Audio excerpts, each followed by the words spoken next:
Hello, everybody, and welcome to another episode of Let's Talk Draft. I'm sitting here with my good pal Frankie.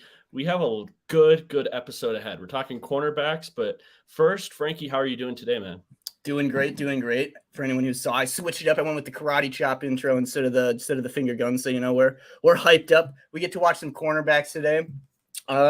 And yeah, just excited to dive into it. Another exciting week of NFL news. We got trades popping off. We got teams jostling for draft position. We got pro days taking place. Dudes throwing in their jimmies and throwing the ball 70 yards off their back foot to a receiver and some open nettings, and Frank Reich's eyeballs exploding into heart emojis at CJ Stroud. And it's a good time. It's a good time. Dude, I don't care what anyone says. Yes, it doesn't matter, but I'm here for the content. That stuff is fun to watch. I don't care what people are talking about. Those pro days when the quarterbacks are just doing the crazy, stupid stuff they won't do in the NFL. Peak content. It's a good time. It's a good time. It's a good time. Yeah, I mean, it was an exciting day, Frankie. You mentioned it, and I totally agree with you, man. Or not an exciting day, but an eventful day, I guess. Or since the last time we recorded, really. The Broncos picked up a punter. I think that was a big deal.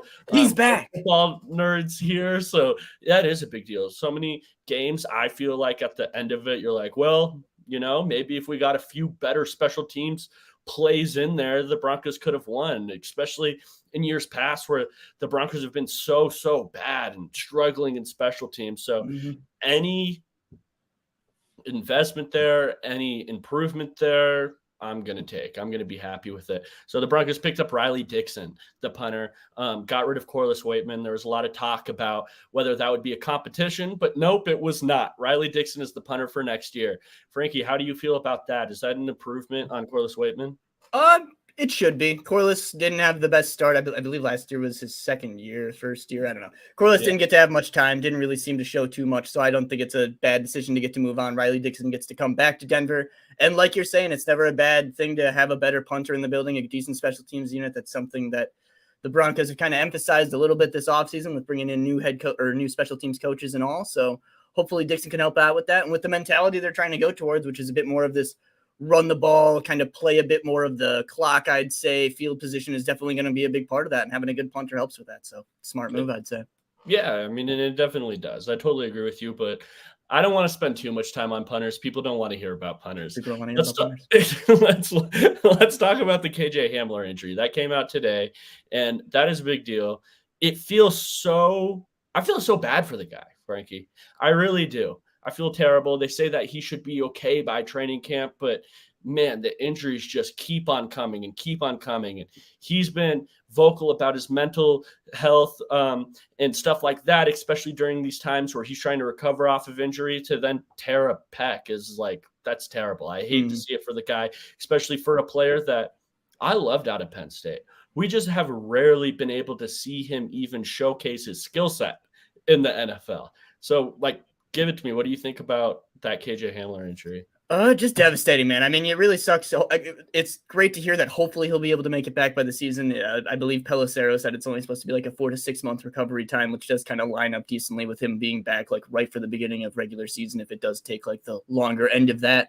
But like you said, man, just really poor injury luck for KJ. Hopefully he's able to make it back and kind of be the explosive speedster that we've seen the slimmest flashes of. I mean, when he's on the field, he's a productive player. I mean, it seems like he's able to make some contested catches over the middle. He's always got that speed to take it over the top. We'll always remember the deep bomb touchdown from Drew Lock in the Carolina Panthers game. So, yeah, I mean, best of luck to him. Hopefully he's able to make a swift recovery. Very glad that Denver didn't move off of Cortland Sutton or Jerry Jeudy right before losing another receiver for what could be a decent little chunk of time. And yeah, I mean, just hopefully he's able to recover and make it back to a point where he can be an impact player for Denver like he was drafted to be.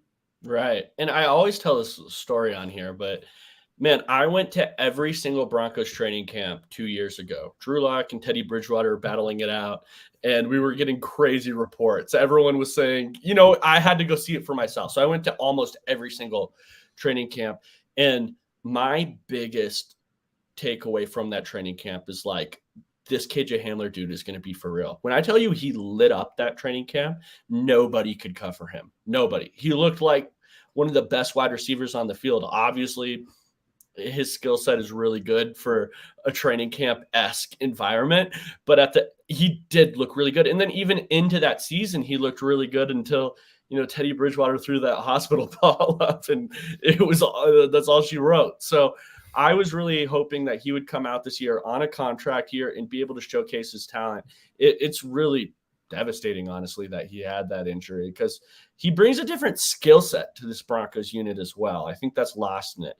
Is there anybody, Frankie, in your mind that, or is it a necessity that the Broncos do have that skill set out on the field? I mean, they've sadly gone the last couple of years without it, but I'd say that they're definitely looking for it. I don't know if it's a necessity, but definitely something that they'd like to add. And I think something that they could definitely use, someone that can actually help dictate coverage a little bit more. Not that Jerry Jeudy or Cortland Sutton lack speed at all, but, just something of a little bit of a different flavor. KJ definitely offered that. And yeah, I mean, now they're going to have to go hunting. There's been rumors that they're interested in some guys like Trey Palmer in the draft. So maybe that could be an avenue they end up going, but. Can I throw a free agent out there that I'd like? Let's hear it. He's still available, and I've been talking. Is it Chosen Anderson? It's DJ Chark. Swing and a miss. Yeah, Chark would be awesome. Ooh, DJ Chark would be fantastic. And he's more of a Z wide receiver, where Hamler is more of your slot wide receiver. But I love DJ Chark's skill set. I think that skill set that he brings, tall, but also able to win vertical and physical enough to get off press, all of those in combination is tough to find. I think almost all the teams are looking for it. I'm so shocked that he has not signed yet. He has rumors going to the Panthers. The Panthers were saying that they wanted Thielen and Chark, and every single Panther has followed him on Instagram. Yeah, Panthers are making moves, man. so to throw an offer out there, I would like it. I would definitely like that signing. Is there any free agents that you think you would like, Frankie, or is DJ not really stand out? Not really too much off the top of my head. No, I mean, right now, I think I saw that the Broncos only have like $7 or $8 million left in cap space. So I really don't think that they're kind of swimming in money right now. They're definitely not. If they want to make a couple of veteran acquisitions, that'd be great. Someone like Chark would be really interesting, but I have a feeling like it's kind of weird looking at some of the markets right now. It feels like there's a lot of guys kind of waiting to get a decent payday, but I don't know necessarily if they'll be able to. Mm-hmm. So yeah, I don't know. The acquisition would be cool to see it happen. I just don't know if I really see it happening, if that makes sense. Yeah, no, I totally agree with you. I think it's a long shot at this point. Mm-hmm. I do also think it's a long shot. But let's stick to the wide receivers. It's still offers out there and still rumors that Jerry Jeudy could be traded. And this is just a news segment, guys. We're going to run through these real quick, and then we'll hop into the cornerbacks. But let's start the episode off with news. So, yeah, Jerry Jeudy, the Broncos are still getting offers. There's still rumors that the Broncos could be trading him. Now, teams have also went out there, that rumored teams that wanted Jerry Jeudy have gone out there and made acquisitions at receiver, right? The Browns got Elijah Moore, and there were a few other teams out there. I think who did the Patriots get? Juju. Mm-hmm. The Patriots got Juju Smith-Schuster. There is some movement out there, but I don't know. Do you think he gets traded, Frankie? I don't at this point. I think Cortland might still get moved possibly on draft night. I mean, I think it's definitely still a possibility. But as you've said, with the recent moves that teams are kind of making, and with how it feels like the wide receiver market is right now, like it just doesn't seem like a team is going to be willing to give up the price that Denver wants. And at this, like, there's no reason for them to come down from their price point like this. It just would not make sense to go from, what Jerry Jeudy's worth, which is like possibly a first round pick, maybe a second round pick and some change, to like, oh, we'll take like a third round pick, like he is not worth that. That trade will come back to bite them so quickly that, like, I really hope not, honestly. And I think that might just be honestly the reasoning for my reasoning is that I really hope not. I really hope that they keep Jerry Jeudy. And like you said, I mean, so the Jets got Elijah Moore, the Browns got Elijah Moore, which I think is a great addition for them, and he kind of fills that need for them. And they were kind of one of the main team interested. The Browns were. Patriots too. We could still see the Giants make a move, but please keep Jerry Jeudy in Denver. Is my mantra.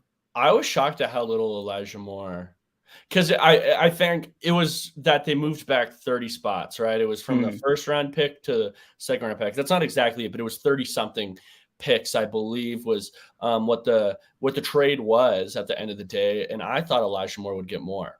Yeah, I definitely did. From what I've seen from Elijah Moore, he's pretty good, but he's been dealing with really bad quarterback stuff going on down there with the Jets. Yeah. I like Elijah Moore. No, and you can say the same thing for Jerry Jeudy, where it's kind of like when you talk about like some of these teams that are hoping to kind of start contending or kind of be maybe deep playoff runners, like the Browns are kind of hoping to be. A guy like Jerry Jeudy or Elijah Moore for, whatever pick they have to give up, it's a top 100 pick. Like that's just better value than taking, the 8th receiver on the board or whatever is going to be there. You're going to be able to get much earlier production. And again, like these guys are not expensive cap hits. So it just like, it makes so much sense to be able to have these guys. Hopefully, like, I guess a big question might be for these teams is like, are we trading for Jerry Jeudy and then instantly negotiating a contract? I think that might be on some teams' minds, but yeah. Yeah. And then for the last part of today's news, Russell Wilson got a knee scope at the end of the 2022 season, and he's already back throwing and working out. So I guess, man, this guy has gone – it feels like he's had a ton of injuries last year. Does this make you feel any better going into next season where he'll be more healthy? Like, don't get me wrong, I'm glad that the reports say he's been dealing with this for a couple of years, so hopefully this is something that will maybe return to form some of his mobility that he was clearly lacking last season. But like, I don't know, man. I mean, such a big part of it will just come down to his decision making. I think obviously the coaching will be hopefully a lot better this year. I think we can kind of expect it to be, but it's you can't just put it all on the injuries. It's good that he got this dealt with right away. It's I'm glad that he's already able to be back throwing and stuff. But it's kind of one of those things that like I don't think you can put it entirely on the injuries, but I'm glad to hear that it will be dealt with, and hopefully this is something that does improve some of the play. Being able to get him out of the pocket a little bit more and kind of see the Russ of old would be a godsend for Denver. So hopefully that's what's happening. Yeah, no, you're at the end there. You're 1000% right, man. It felt like why the decline was happening rather than just like it felt like he couldn't pick up what the Broncos wanted to do mentally. It felt like he was still in that Seattle mode, or he was just having a hard time picking up the like what he was supposed to do or where he was supposed to read. It was kind of confusing there for a little bit. Mm-hmm. But outside of that, the clear difference between the Seattle Russ that was fantastic versus the Broncos Russ, which wasn't as good, was the movement. I thought he made so many plays right with his athleticism in Seattle that we saw him what he was like when he wasn't able to do that. That was a huge difference there. Mm-hmm. His escapability just was not the same, and he is historically just like one of the best magicians in the pocket we've ever seen in the NFL. I really do believe that throughout a career. Yeah. So to not have that, you saw like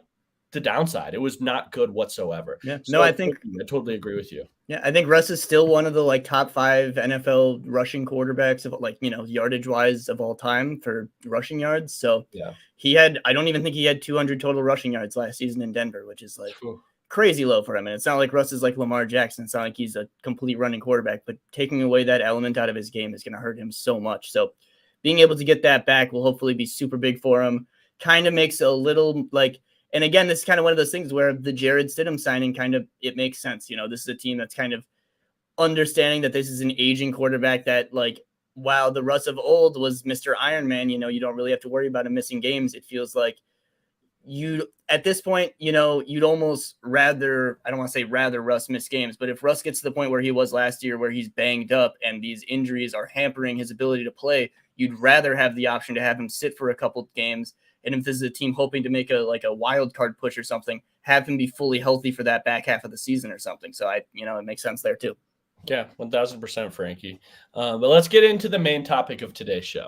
15 minutes in, everybody, we're going to talk about cornerbacks. We're going to start off talking about how the Broncos roster looks right now, and then we're going to move into the draft after that. Let's start off with the outside corners that the Broncos have.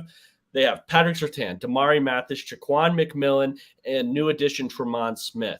First, I don't really even think we need to talk about Patrick Surtain, no? No. I really think we do.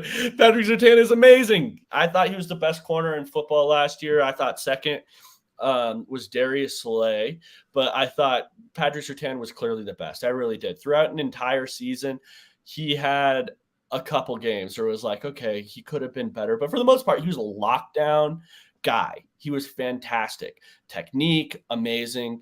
Everything about Patrick Surtain is awesome. I don't see it going downhill. The Broncos have a guy that is going to lock up one side of the field this entire next year.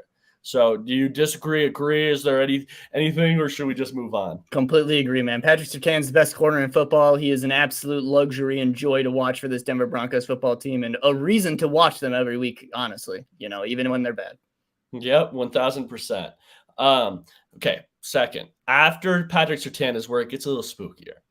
Let's move on to Damari Mathis. He's going into a sophomore year. He was a rookie last year, not a very highly drafted rookie. I don't think anyone expected him to get as much playing time as he did in starting. But you know what? He looked okay, I thought. I thought he did look pretty good. Mm-hmm. And most notably, I thought he improved a lot from that first game to the guy we saw at the end of the season. Frankie, how much faith do you have in Damari Mathis next season? So I have a good amount of faith in the Damari Mathis as their number 2 corner. Kind of the rest of the room makes me a little bit worried. But Damari, for what he is, I mean, we saw it last season when they when Ronald Darby ended up going down.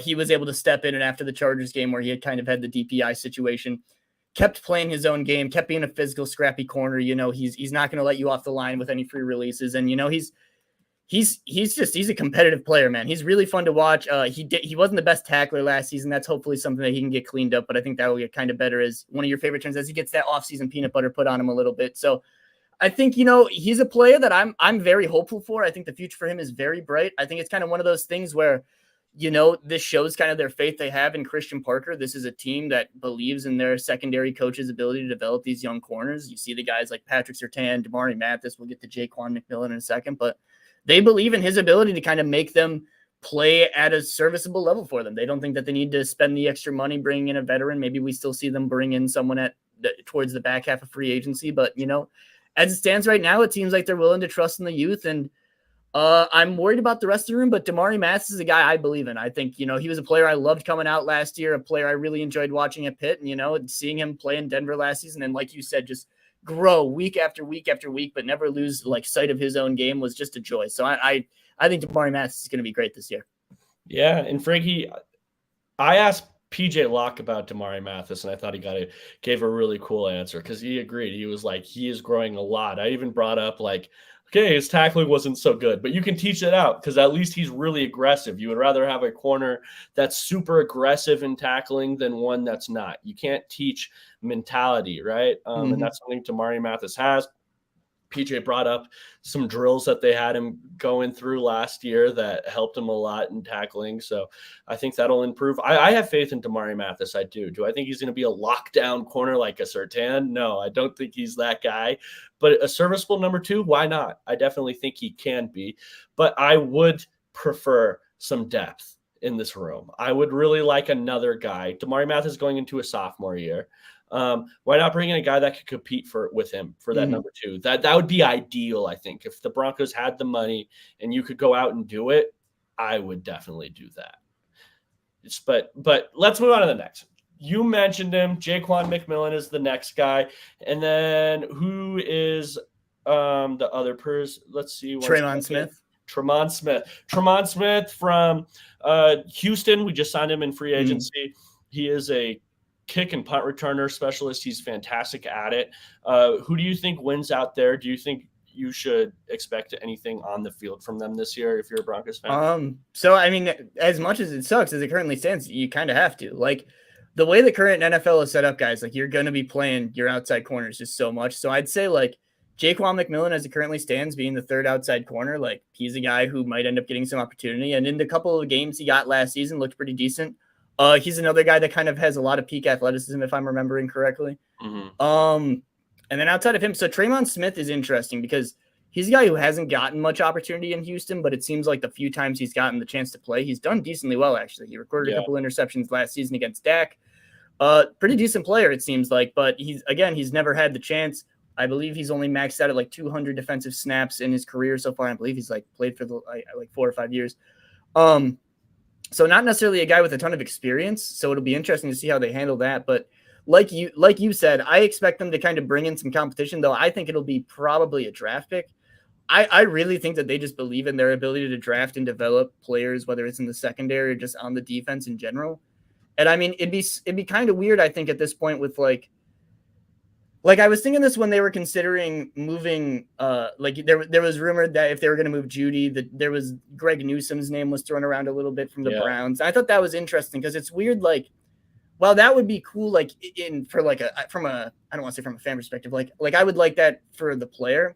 For what we've seen Denver doing this entire offseason, it'd be kind of, I don't want to say counterproductive, but it'd just be a very weird move for them. Like they're very clearly like taking resources out of the defense. They're saying, we think we've got enough left in the cupboard here. We need to throw as many resources to fixing this offense as possible. That it would just be weird to me to like give up easily, I'd say the best piece of your passing game last season. I don't think many people would disagree that Jerry Jeudy was the best part of the passing game last season. To improve the pass defense, which was easily the biggest strength of the defense last season. And another part of it is like, how much money are you going to be willing to dedicate to that secondary when Surtain's contract comes up? So that was kind of a spiel that led to nothing, but yeah. Yeah. Okay. For your Greg Newsome thing, I love Greg Newsome, right? So I'm a little biased there. Okay. For everybody watching, this is Let's Talk Draft show. One of my biggest draft hot takes ever was Greg Newsome was number one in that class with Surtain, with JC Dorn, with all those guys. I love Greg Newsome. He moves like he's 5'8" in a 6-foot body. He's fantastic. His movement skills are great, especially in off coverage, right? When he can just trigger downhill, read quarterback's eyes and trigger, that's when he's so good. He has special feet and he's able to move so good. I love Greg Newsome's game. Yeah, Christopher Hart is saying, oof. I did have Newsome over Surtain. I did. And I really did. And a lot of it, I was grading on the Broncos. I thought Newsome was a better fit in Fangio's scheme at the time, especially in that off-zone coverage. I thought he was the most clear and best guy. But I don't know. Now, obviously, Surtain's better. I would still love Greg Newsome on this team. I think there's a better spot for him, especially because I think Damari Mathis would be a really good nickel corner. Now, obviously, you've believed that. Do you not think so? That's been one of your selling points for Damari Mathis. I hope it eventually happens. So we get the Damari Mathis chance out of Joey, the Damari in the slot chance. Yeah, dude, I do think he would be good at it. Those guys that are really physical and stuff like that, I like him close to the line of scrimmage. I do, or not. I like him closest to the center as possible, to the point where he's going to make the tackles and get in there and be involved. I thought Damari Mathis struggled with angles a little bit this last year, and I think that kind of limits it. I like him more in a phone booth while tackling, and that offers that. Totally. So I think Damari Mathis is I do think. I thought out of college he was going to be a better nickel than an outside corner. Obviously, the Broncos disagree. All of his snaps were at outside corner. We got to get Christian Parker on, and you two can go back and forth about where Damari should play. Oh, I would love to have Christian Parker on the show. Well, let's move on to the real nickel corners, the guys that have actually played the position. K'Waun Williams. I thought K'Waun Williams was fantastic last year. Frankie, what do you think? K'Waun was sick. Loved watching him in the club. I thought that was really cool. That's pretty much my only thought on that. Hopefully he can he's another one of those guys where he has had some injury concerns that we did see last year kind of creep up as well. So, when we're talking about how this is a little bit of a shallow cornerback room, those are big things to keep in mind. There aren't a lot of there aren't many bodies there. And I'm not trying to say these aren't quality bodies. They're quality players, but they aren't like the most available players, I think. And I think that's something to definitely keep in mind when you factor in the entirety of this defense, guys. We were just talking about it before the show. Paper thin. But yeah, I like K'Waun a lot. Great starting nickel corner when he's available. He's great when he plays, and that's pretty much all I got. Awesome player. K'Waun Williams is very underrated Bronco, I think. Last year specifically, I thought Ronald Darby, when he was in there, was super overrated or underrated, and I thought K'Waun was throughout the entire season underrated. He's a really good corner. I love K'Waun Williams. He's fantastic. He's physical. He's going to tackle. He's really good in coverage. He's good at undercutting those throws. That's always something that I've noticed with him. He kind of baits quarterbacks a little bit, which I like. And yeah, I don't know. What else is there to say about K'Wan Williams other than that he's a really, really good nickel cornerback? But after that is kind of where it gets interesting is Sang Bassi and Faion Hicks. How much confidence do you have in either of those guys, Frankie? If K'Wan did go down, are you fine with the Sang Bassi playing, or are you fine with Faion Hicks playing? Not really. Like, they're okay. They've Sang Bassi's gotten a lot of tick over the past couple of years. He's gotten a lot of opportunity to play.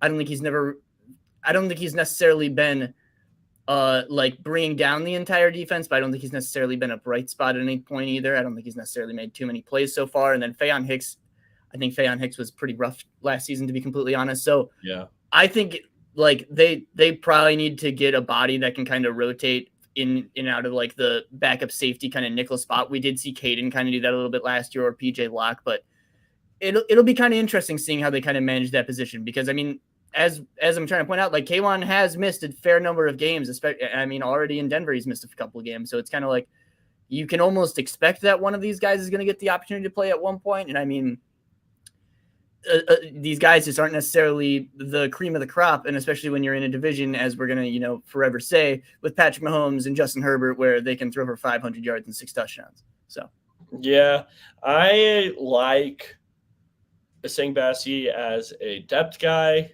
I do. I just don't love him if you have to play him. It's not like I'm over the moon, like you said, Frankie, about a Sang Bassi. The main thing there is like when you're running those, like, I don't know, like you're running those big crossing routes with the Sang Bassi. He has a hard time keeping up with guys. He's very quick, but he's not very fast. He's really not that fast. He moves his feet really, really well. There are some bright spots there, and which makes him that playable as a nickel corner and good as a nickel corner. He just struggles with the long speed, I think. I really think that's his biggest issue. As far as Faion Hicks, he has tools. He just hasn't shown it turn into good football yet. That's been the main issue there with him. He's young, so I still want him to improve. I still have a little faith in it. But, man, he was really rough even in the preseason last year. He just was rough to watch out there. He just wasn't very good at all. But we're going to talk about corners today. We're going to talk about kind of the top of the class, a bunch of different guys. And I'm going to kind of quiz Frankie on a bunch of them. So who do you want to talk about first, Frankie? Christian Gonzalez sound good? Yeah, let's do Gonzalez. All right. Or as I like to call him, CSGO, because I'm a nerd and I play a lot of Counter-Strike. So this is CSGO. CSGO 2 is coming out too soon, which doesn't matter, but that's happening. Beautiful. Yeah. Christian Gonzalez isn't a player that I think the Broncos are going to be able to draft. No. Obviously, not even close. He's going to be a first-round pick. Ton of tools. Good player. Went to the CU before Oregon, believe it or not. Transferred out of CU, went to Oregon. But what did you see in Christian Gonzalez, Frankie, and why do you think he is a first-round draft pick? So he's kind of him. Like, he's just one of those guys that he's just like, he's big, he's fast. His movement ability makes no sense. He plays the ball incredibly well in the air. He's a gorgeous player to watch. It's really fun. Like, his Oregon tape this year was just, exemplary tape. His Colorado tape, though, last year was also really, really good. Like, I watched his game against Drake London a few years ago. That was an incredible matchup. And I mean, you just see, like, this is a player that can really, and is going to be able to hang in the NFL from an athletic standpoint. I mean, his feet are so buttery, man. It's ridiculous. And I mean, he plays every year. He's gotten a lot better from a physicality standpoint. He became a really plus tackler this year. I believe he only had like a 6% missed tackle rate, like something pretty good for a defensive back. And like, just a player that's absolutely awesome. And I think teams are going to fall in love with him so much. He's probably going to be a top 10 pick. I wouldn't be surprised if he's the first cornerback taken, just because, guys, this is a person who has tools for days, and he's still so young. I think he's only 21 years old, but he has like 3 years experience as like a starter in the Pac-12. Like, this is a really quality player who's just super fun to watch. Go Christian Gonzalez. I can't wait to watch him at the next level. And I mean, yeah, it feels like, Frankie, you brought this up on past episodes.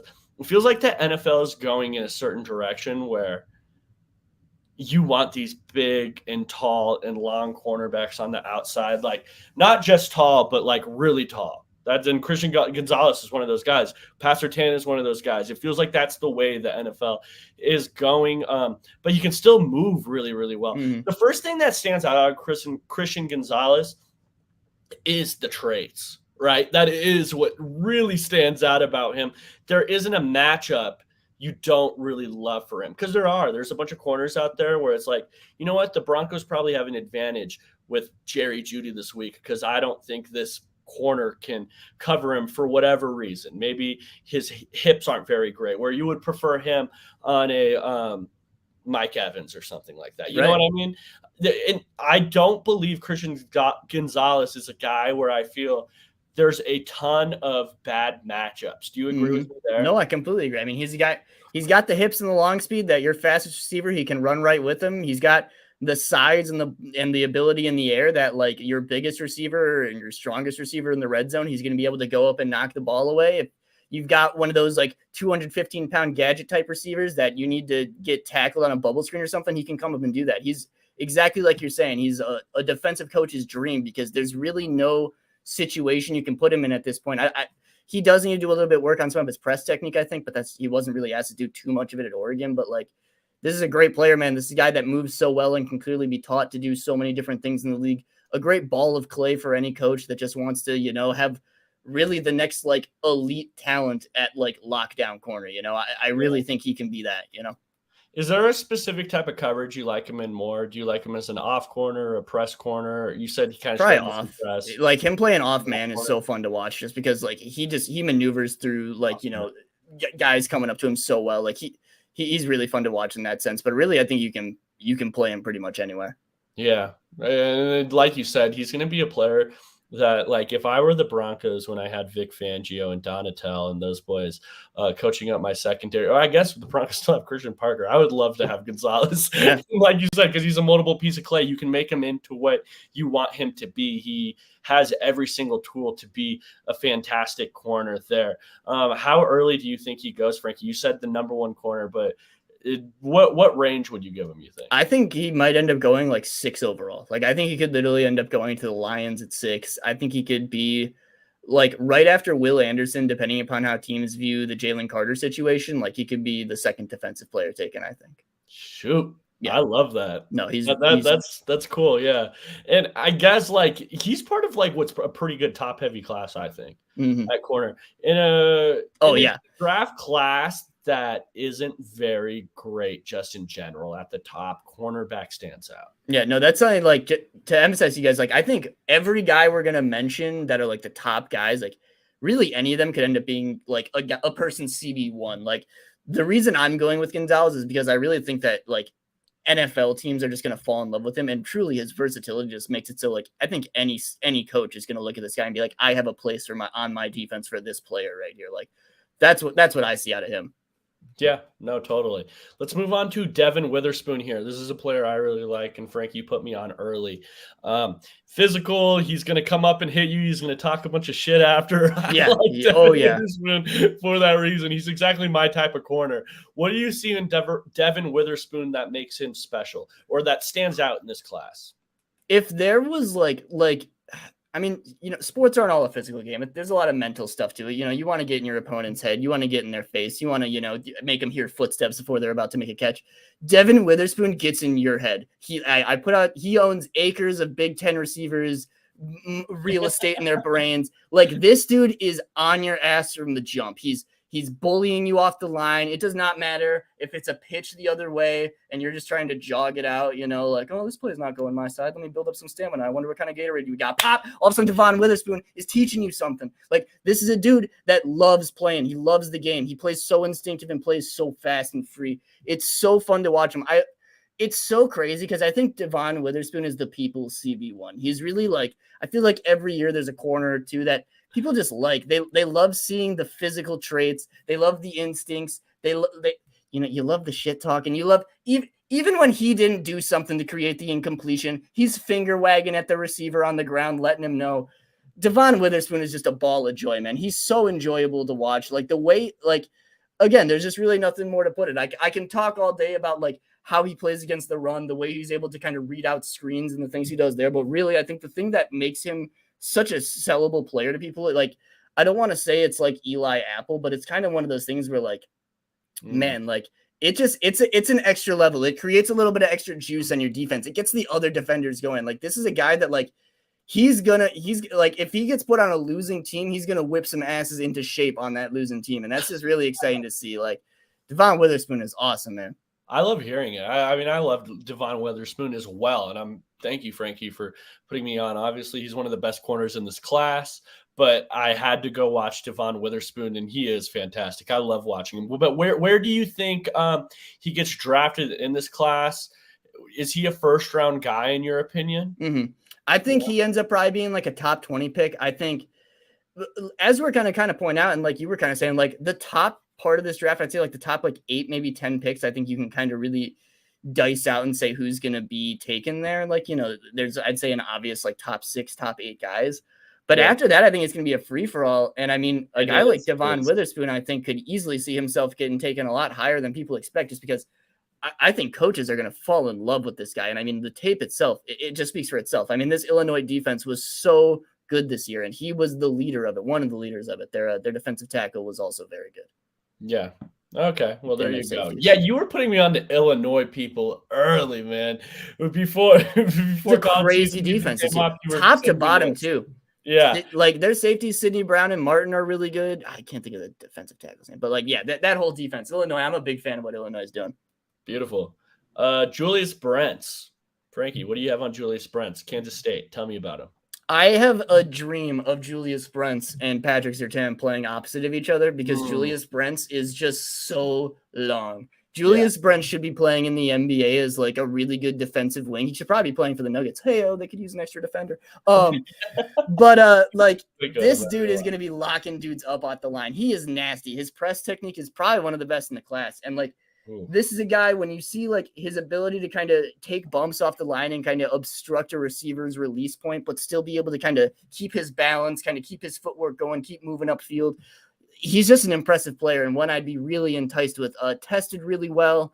I believe he's like 6'3". I don't think he's quite scraping 200 pounds yet, but like just an exciting player, one I'd be really hyped with to see get to play opposite Patrick Surtain. A little bit limited. Someone I see kind of playing in more of that, like either playing like a press deep third role or trying to play a little bit more press man. Like it's kind of a little bit more limited in what he can do. But like, if this is a guy, I think that gets put, like, I think he's this year's Tariq Woolen. And I think that's kind of going to be a label that gets put on a lot of people. But he's that guy that, like, I don't want to keep saying moldable ball of clay, but truly an athletic freak that I think a defensive coach is going to say, I can see these tools that this guy already has and turn this into one of the plus corners in the league purely based off his athleticism and size. Yeah. So people have to realize, and this is the reason I mentioned this earlier, why I liked Greg Newsome so much. The taller you get as a corner, usually your feet aren't as good. It's just longer strides, right? Mm-hmm. Just common. That's what it is. So that's why I think Frankie is saying that Brent is a little more limited. Usually when you get these taller cornerbacks, they are going to be more limited to press man, or they're covering a deep third and like a cover 3 defense. That's where they're really good. I mean, look, if you go back to that LOB defense, you had Brandon Browning on one side and Richard Sherman on the other. That's always what I think of when I see these tall and big corners. And yeah, so I think that is what he's saying, but it would be awesome. I mean, I love having, who just doesn't like having length at cornerback? You're able to I mean, this dude's got vines for arms. Like he gets all over receivers and they have such a hard time getting by him. So yeah. How great is he in press? You kind of mentioned that earlier, but what stands out is just the arm length and stuff like that. Arm length. I mean, and again, I mean, it's just his ability to, like, while he's being physical at the line, you still see such smoothness in his feet. His ability to kind of turn his hips at the line, and when he does let a guy get by him, you know, he's just never like too invested in one thing. You know, it's never like, oh, I need to overcommit on getting hands on this guy. He's always able to kind of adjust based on what's happening. You know. Yeah, and then how is he? His deep speed. That's what kind of also I worry about with these kind of guys. How is his deep speed? Pretty good. His ball tracking could be a little bit better. I think that you will see some issues with that, but his deep speed, I think, is fine. I mean, I think he has the athleticism to kind of hang with whoever, but it's kind of a more of a mental question of being able to kind of do it all at once. Everybody talks about deep speed from a wide receiver, and it's rightfully so. That does matter. Like, you need to be able to get vertical, but even more from a corner. I really do think that, like, even more, man, if these wide receivers are getting up on your feet or on your toes early, that's a scary sight to be in, right? If you don't trust your own speed, You're going to be backpedaling longer. It just screws up your entire game, right? If you don't trust your own speed at cornerback, you're pretty much susceptible to everything because you're so worried about people beating you deep. Mm-hmm. But Julius Brents, he ran a 4.53 40, and that's fine. That is fine. So especially if he's a really good press corner. So yeah, I like it. Last guy that we have part of this list, Riley Moss. Tell me about Riley Moss from the University of Iowa. So Iowa defense is another defense I really enjoy getting to watch, even though their offense is putrid. But Riley Moss is just really fun. Another guy who's like 6'1". I believe he's a senior. This might be like his age 24 season. So he's not the youngest guy. He will be around a little bit later into the draft, but just another athletic freak, another person who's made Feldman's freak list. One of the better jumpers in the combine this year. I believe he had over a 40-inch vertical, moved really well. And just another guy I really enjoyed. This is another person who I think would fit really well in Vance Joseph's defense. Another pure, like kind of cover three, kind of just play in your deep third, not going to get asked to do much when it comes to tracking receivers, like on crossing routes and stuff like that. I don't think he's going to really be wanted to do too much of those things. But when it comes to getting the ball in the air, this was a productive player for Iowa for 3 years. And I think that this is kind of a guy that is going to be experienced enough to come in and impact a defense on a positive level right away. Maybe not the same ceiling as some of these other guys, but I think has one of the higher floors of these back round of the draft corners. So a guy I really like, and I think it would be a great fit in Denver. Perfect. Is there anybody that you want to hit on that is more of a realistic option for the Broncos? I have some notes here for you. You mentioned Julius Brents was one. You said Riley Moss is another, but DJ Turner from Michigan. Can you tell me about DJ Turner a little bit? So DJ Turner has a good amount of flexibility, I think. I mean, this is just those Michigan guys, man. They all just seem to test so incredibly well. Dude, so this is just, every single year, every Michigan year, gets freaks. Every single year, it's ridiculous. So I mean, he's just another player that like I think can get kind of developed well. These, to be honest, a kind of a theme with a lot of these guys that I liked in Denver is for anyone who doesn't know, I'm a massive Christian Parker fan. I'm a big believer in this defense's ability to develop corners. So I really just picked some athletic freaks that I want Christian Parker to get his hands on, and just teach to play corner at an elite level. So I think a guy like him, a guy like Jartavius Martin from Illinois, a guy like Darius Rush from South Carolina, any of those three dudes would be absolutely wonderful to see playing under CP and under Vance Joseph. Beautiful. Where I want to test your knowledge on something or not your knowledge, but I just want to get an idea of how much you actually like these guys. Okay. So who's your cornerback one? Right now in this class? In this class. It's Christian Gonzalez. All right. I'm going to throw up the Christian Gonzalez card then. Now, Frankie, I am going to ask you a corner of the past that was drafted since we've started paying attention to the draft. And then you're going to tell me if this guy or Christian Gonzalez. And we're talking about as prospects, right? We're not talking about how their NFL career is. We're talking about as prospects coming out of college, going into the draft. Who did you like more? Okay. Christian Gonzalez or Pat Surtain? Patrick Surtain. Okay. Christian Gonzalez, Sauce Gardner. Probably Christian Gonzalez. Really? You liked him more? I know. Dude, I don't know what it was because, like, it's just one of those things I think I was forever wrong about. But Sauce Gardner, like, I really liked Sauce Gardner, but Sauce Gardner I was not absolutely in love with last year. Like, I think, well, like most people were. So, Christian Gonzalez. Yeah, Sauce Gardner's deep speed kind of scared me coming out of college. That was something that freaked me out about him, is that I figured he would get and it honestly came true. He's just kind of getting away with it a little bit. I always, coming out of college, I thought he didn't trust his deep speed enough, and then it would cause him to grab, right? If there was a wide receiver that was just about to literally fly by him, all of a sudden now you see an arm coming out, a little hip grab, go gadget. That was kind of his game, and honestly, like, hey, Jets fans, that was kind of his game. It's totally happening, yeah. We'll see if he gets flagged for it this next. But Christian Gonzalez, Derek Stingley. I'll go Christian Gonzalez on that one, too. Stingley's injuries, I feel like, really didn't help him much. And, I mean, his final year tape just really wasn't as good, where I feel like Gonzalez's tape has constantly gotten better. How about you? I had Stingley.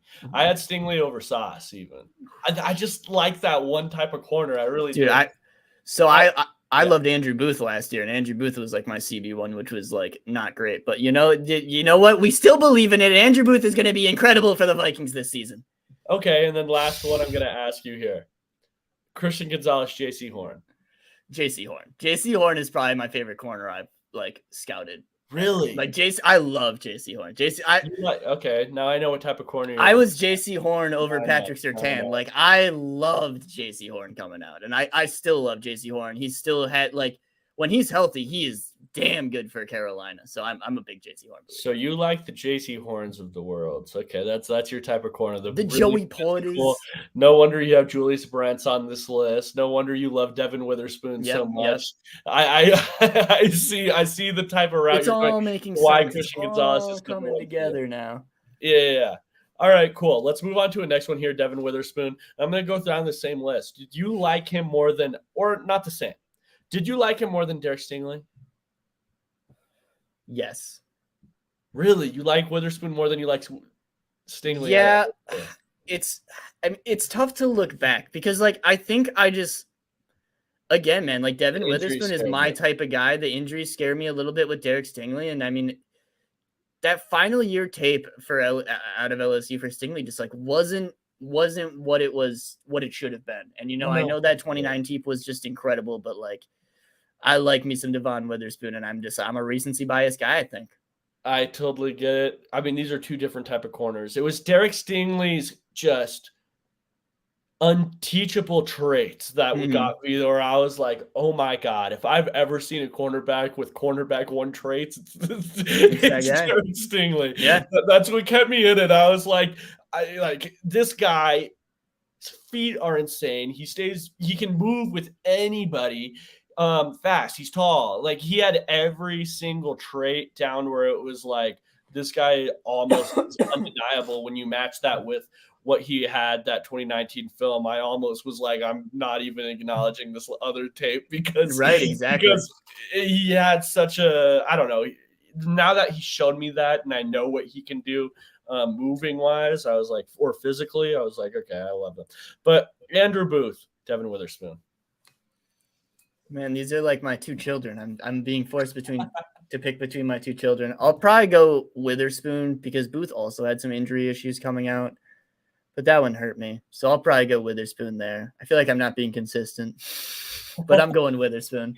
Witherspoon. Okay, Greg Newsome, Devin Witherspoon. Ooh. See, this one's kind of fun because these are two different players. These are very different players. Greg Newsome, long, wiry, feet are insane. Well, and he likes to play physical. His body just isn't meant to do it. I'd probably go Newsome. I'll go Newsome there. Newsome's just so fun, man. And I know we're not supposed to use how they've been in the league, but Newsome's rookie year tape for the Browns was so good too. Yeah. All right, and then I'm gonna move on to, or I think that's it. These other guys I have are kind of it. Frankie, you aced it. I might on Twitter there. I might go rewatch this and kind of piece together some stuff here. Yeah. We'll go through it and we can maybe put a list together. We'll compare some rankings. Graphic of me and yours top corners coming out of the. Everyone can tell us how stupid we are. We don't know ball. The acronyms, they're all getting thrown at us. We'll get ratio. It'll be a good time. Yeah, exactly. I hope no one ever retweets that. I literally had a graphic made for Greg Newsome being my number one corner. And I tweeted it out. So I hope no one retweets it. Colton Cooper says, hey, Andrew Booth has time. I agree. He does have time. I do like Andrew Booth a ton. But Frankie, where can they find your amazing work, man? Frankie's Film on Twitter. I post tweets. I post film. Frankie's Film NFL on TikTok. I post film over there as well. And then every week you can find me over here on Let's Talk Broncos Draft Edition, Let's Talk Draft. And, talk with me and Joey, hang out in the chat, shoot the business about what's been going on with the Broncos and the NFL draft and the off season. If you're lonely and you just want a friend to talk to, we're here. And then also check out the Irish NFL show where I'm putting out some stuff. And it's been really fun to get to talk to some of those guys. Had a really cool interview yesterday with Arif Hassan, which was great getting to talk to him about some fun stuff. Got some Broncos questions in there for anyone who wants to hear what maybe some of the national media is thinking about the Broncos' big spending day and what it really means for the vision of the franchise. But yeah, where can they find all your great stuff, Joey, including video? Okay, yeah, everyone. I released a little individual video pre-recorded. I have some cool graphics and film included in it of the Broncos offseason additions, offensive offseason additions. I think it's a cool video. It's a cool start for me. So if you want to go check that out, you can find it at the Let's Talk Broncos YouTube. I also listened to Frankie's Irish NFL show. I listened to this last one. I can confirm he did ask Broncos questions, and they were really good. Like, that interview was fantastic. So make sure you're going to listen to Frankie on the Irish NFL show. But yeah, other than that, just follow me at JR Drafts. That's where you can find me on Twitter. And until next time, guys. Get the finger guns to end it this time.